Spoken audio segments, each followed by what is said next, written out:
Well, for more on that game and more, we can talk, as usual, on a Thursday morning by Paul Merson. Happy New Year.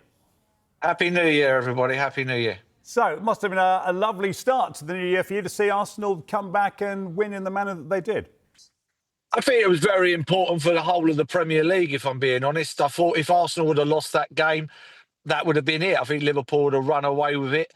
But that was a massive football result. Now they've got to go and follow that up at Brighton on Saturday evening. And if they can win that, they're right in it. But if they lose that game, it's not good for the Premier League, So massive football result for Arsenal. Very impressed. Going 1-0 down at Brentford is going to be hard. And to come back and be patient and play the way they did, yeah, you could tell by Mikel Arteta, he was well pleased with that football result.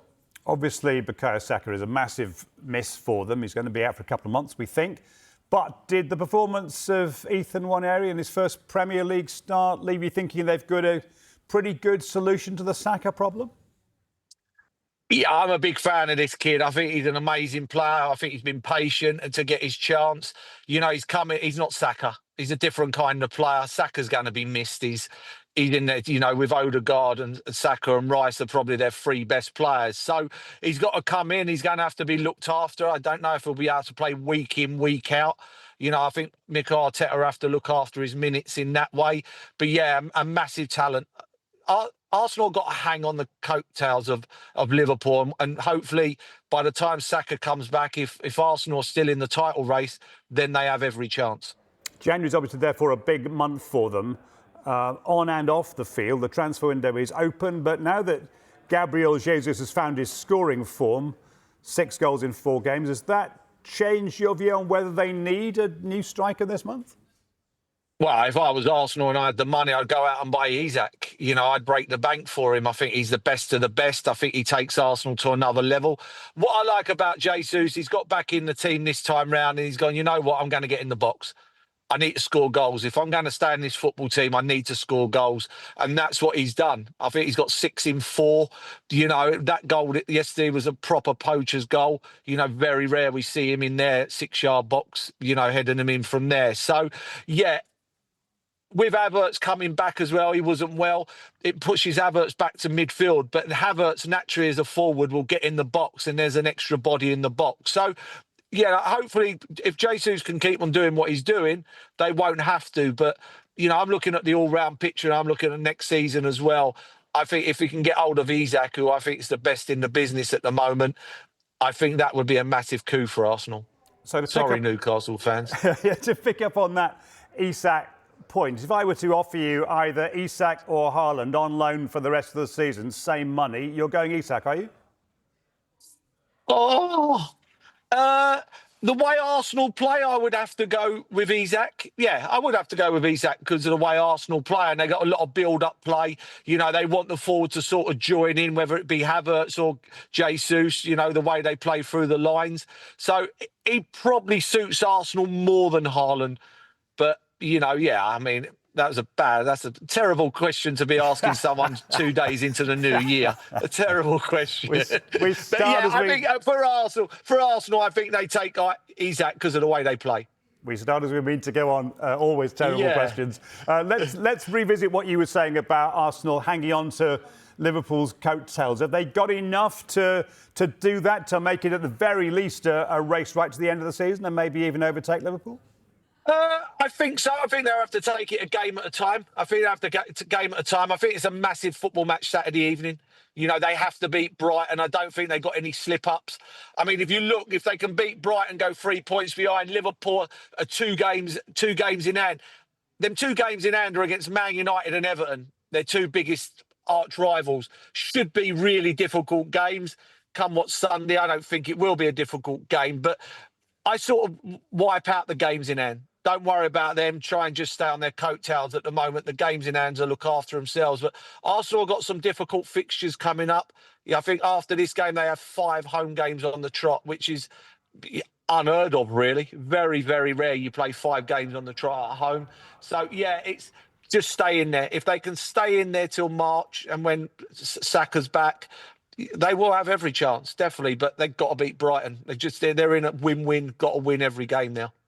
As for Brentford, the home form has dipped now, back-to-back defeats, only 1 win in 7 in all competitions. Is their season in danger of petering out? It's a difficult one. If you looked at the fixtures and the games they beat, they didn't really beat anybody in the top half of the table, I don't think. Not too many. They beat Newcastle just before they hit their run, Newcastle. And then they followed it up with Forest and Arsenal, who, you know, Forest are a banging form, a real good team away from home. And then you've got Arsenal, who had to win that football match. So they will play all out, not all out attack, but the shackles are off. They got to win. No, Brentford are a decent team. They've got a lot of injuries, Brentford. A lot of injuries at the moment, a lot of injuries at the back, you know, where they are usually solid, where they have a good base. And I think that's the problem. But they'll be all right, Brentford. You know, they've got an unbelievable manager. They're a good football team, you know, and sooner or later they will win away from home. They've got Southampton away this weekend, you know, so hopefully they might break that duck. Just want to ask you about something that Thomas Frank said before and after the game. He talked before the game about Arsenal's prowess from corners, and he said, don't worry about that, we're very good from set pieces as well. And then after the game, even though they did concede one to a set piece against Arsenal, he highlighted the fact that they'd restricted Arsenal to only 3 corners in the entire game. That was clearly a tactic to not give Arsenal corners. How do you do that? Well, I watched Stoke many years ago on Sky, and the goalkeeper got the ball and he went to kick it out for a throw on, and he turned around and kicked it out for a corner. They were the other way round. Stoke had an unbelievable throw with Rory Delap, near flick on. And I don't know, you know, you have to constantly keep on showing players, the wingers inside. And that's the only way you're really going to stop corners. Because as soon as the wingers or the fullbacks get on the outside, you can't help but give away corners. But yeah, Arsenal are phenomenal, and they are absolutely phenomenal at set plays. You know, and it's a good weapon, because if you're not playing well at times, they will get you out of trouble. But Arsenal are better than just set plays. You know, we've got to give Arsenal credit. They're still a top team.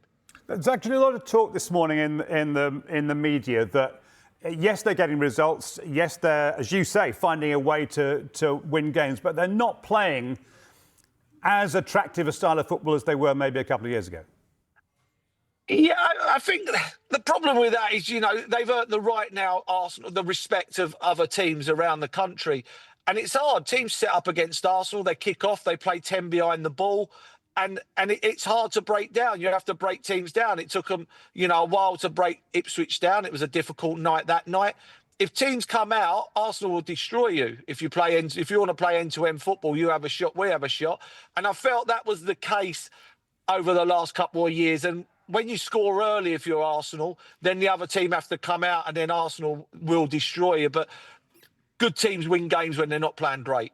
That's what good teams do. You know, at the moment, Liverpool are going along, playing unbelievable football. It's when they're not playing well, they've got to churn out them results. And at the moment, Arsenal are doing that. It's not great, but they're second in the league, and they're up there again, consistently up there. Second the last 2 years, and they're second again today. You know, that's some consistency.